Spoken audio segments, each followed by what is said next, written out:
آج ہم ایک عالمی شہرت والی شخصیت کے بارے میں بات کریں گے جو مستقبل کی پیشن گوئیوں کے علم کی وجہ سے مشہور تھی۔ نوسٹراڈامس، جس کا پیدائش کے وقت کا نام میشیل ڈی نوسٹراڈام تھا، وہ 1503 میں فرانس کے سینٹ ریمی ڈی پروونس میں پیدا ہوا تھا۔ چھوٹی عمر سے ہی نوسٹراڈامس کو کائنات کے بارے میں شدید تجسس تھا۔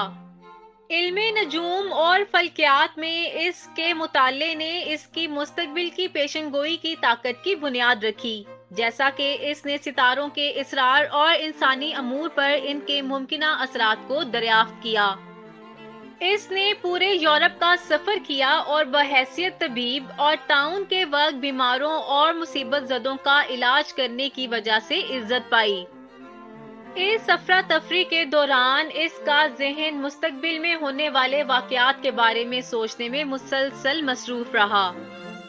اپنے مطالعے کے دوران وہ مستقبل کے بارے میں اپنے جذبات کو ریکارڈ کرتا رہا، اگرچہ اس نے پیشن گوئیوں کے اس سلسلے کو خفیہ رکھا۔ 1555 میں شائع ہونے والی اس کی عظیم تحریر دی پراپرٹیز میں 1000 سے زیادہ جملے تھے، جن میں سے ہر ایک اس بات کی جھلک پر مشتمل تھا کہ وہ مستقبل کے بارے میں کیا خیال کرتا تھا۔ دی پراپرٹیز کے صفحات کے اندر نوسٹراڈامس نے جنگوں اور قدرتی آفات سے لے کر سلطنتوں کے عروج و زوال تک بہت سے موضوعات کے بارے میں پیشن گوئیاں کیں۔ ان کی کچھ پیشن گوئیوں کو مخصوص تاریخی واقعات کے حوالے سے تعبیر کیا گیا ہے، جبکہ دیگر حل طلب اور اب بھی ایک معمہ ہیں۔ بہت سے ماننے والے ایسے واقعات کی طرف اشارہ کرتے ہیں جہاں وہ دعویٰ کرتے ہیں کہ نوسٹراڈامس نے بڑے تاریخی واقعات کا درست اندازہ لگایا تھا۔ مثال کے طور پر ہٹلر اور نیپولین رائے جیسی شخصیات کے حوالہ جات کو ایڈولف ہٹلر اور نیپولین بوناپارٹ کے اشارے سے تعبیر کیا گیا ہے۔ لیکن نوسٹراڈامس کی پیشن گوئیاں ماضی تک محدود نہیں ہیں۔ کچھ کا خیال ہے کہ اس کی پیشن گوئیوں میں مستقبل میں آنے والی تباہی اور ہلچل کے بارے میں پریڈکشنز موجود ہیں۔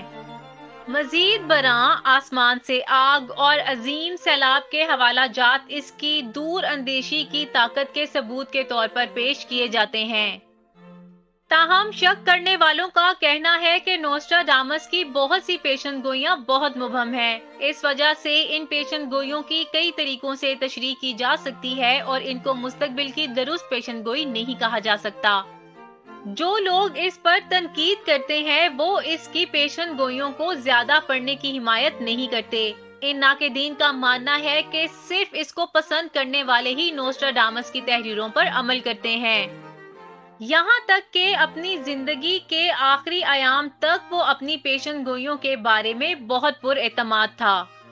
خواہ اس کی پیشن گوئیاں الہام کی پیداوار تھیں یا محض قیاس، تاریخ اور مقبول ثقافت پر اس کے اثرات ناقابل تردید ہیں۔ اور اس طرح نوسٹراڈامس اور اس کی پیشن گوئیوں کی اہمیت برقرار ہے۔ اس کے کام کو اب بھی مستقبل کے رازوں سے پردہ اٹھانا سمجھا جاتا ہے۔